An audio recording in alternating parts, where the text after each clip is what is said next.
Hello, it's Anime Taki here, and welcome back with another top 10 video. And if I didn't get this posted Christmas, and if you don't get to see it until after the New Year, or years on following, Merry Christmas, Happy Hanukkah, and Happy Kwanzaa, because this is top 10 facts about the winter holidays. I hope you all had a good holiday. At number 10, Santa's reindeer all have male-sounding names, right? But think of it this way. The male reindeers shed their antlers in the winter, so they wouldn't have their antlers during Christmas, but the female reindeer would. So, in that sense, technically, Santa's reindeer are female, not male. And number 9, it wasn't until AD 350 that the Bishop of Rome, Pope Julius, decided that December 25th would be the official date to celebrate Jesus Christ's birthday. That means no, Christmas isn't all about religion, and it isn't all about Jesus Christ. Christmas was celebrated well before Jesus' birthday, well before AD 350. Which brings us on to number 8, that Santa Claus is based off a real person. St. Nicholas of Myra, also known as Nicholas the Wonder Worker, lived in the 4th century. Born in Patara, he is the world's most popular non-biblical saint, and he was one of the richest people of his time. He had a lot of money because his parents died when he was young and left him all of their fortune. There's a story of St. Nicholas, though, that there was a man, a father of 3 daughters, who was so poor he couldn't wed his children. And the girls wanted to get married. One night, after Nicholas has heard this, he stealthily dropped a bag of gold down their chimney, and it landed in a wet stocking that was left hung to dry by the fireplace.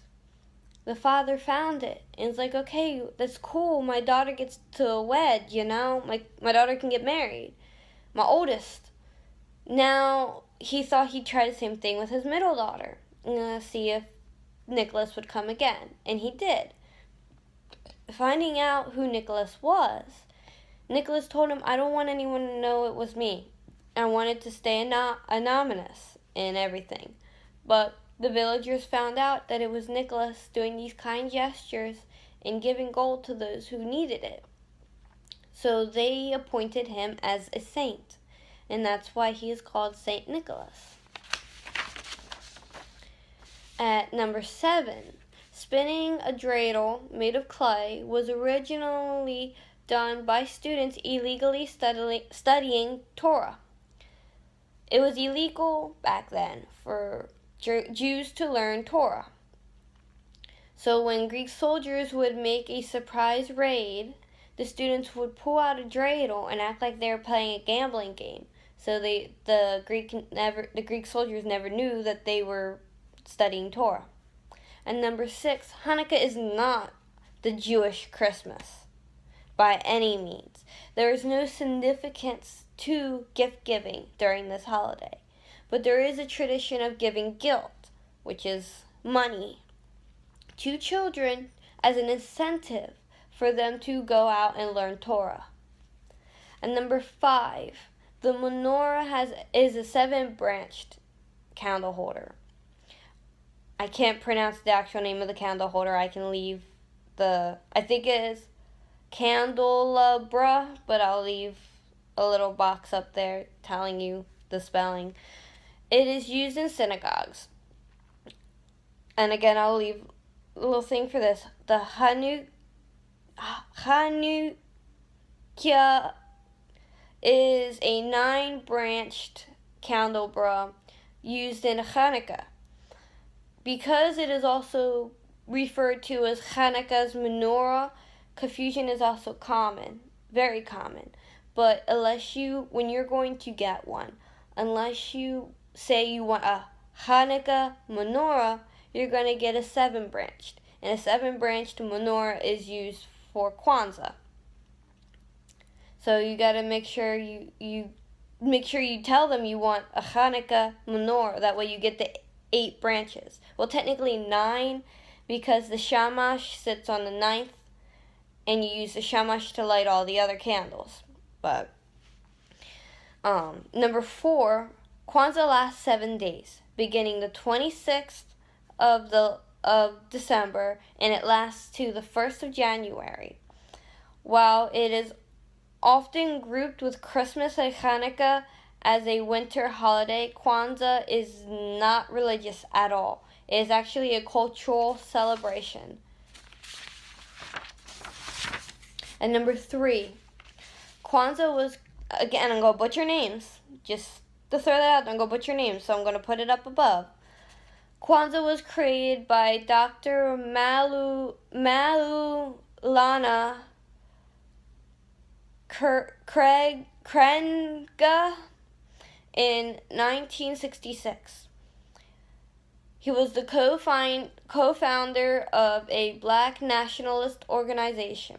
His intentions was to educate African Americans and the world at large, about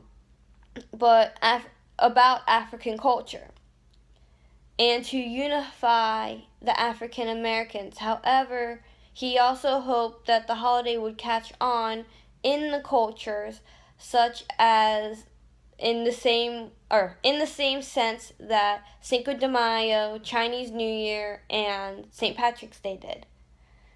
I don't know if it has caught on yet, but maybe it has. I don't know how many people actually celebrate Kwanzaa. If you celebrate Kwanzaa, leave a comment down below. I'd like to know how many people actually celebrate it. Number 2, Krampus was born of a pre-Christian Alpine pagan tradition, and he's been described as a boozy, goated, horned menace that whips children around in Europe. Krampus can also be identified by his matted black hair, his tongue. I can't pronounce Jenny Simos like tongue. I think it's more like lizardy like, and his cloven hoofs. And at number 1, our number 1 fact about the winter holidays, when it comes to punishment, Krampus doesn't stop with the mere brush rod. That would be too kind, way too kind. According to different stories and series of popular 1800s postcards, Krampus enjoys ripping on pigtails, leading kids off cliffs, sadistic ear pulling, putting preteens in shackles, forcing children to beg for mercy, and throwing youngsters on a express train to the lake of fire. And that was 10 facts about the winter holiday. If there was anything you've learned new, leave a comment down below and let me know if I've taught you anything new about the winter holidays. Like I said, Merry Christmas to all, Happy Hanukkah and Kwanzaa. Have a Happy New Year to everybody as well. Don't forget to hit that like button if you enjoyed this video, and hit the subscribe button if you're new. And if you've already been subscribed, make sure you hit that bell icon next to the subscribe button. That way you're getting notifications of each video that I post up. And I hope you all have a happy holiday, and I'll see you all in the next video. Bye-bye.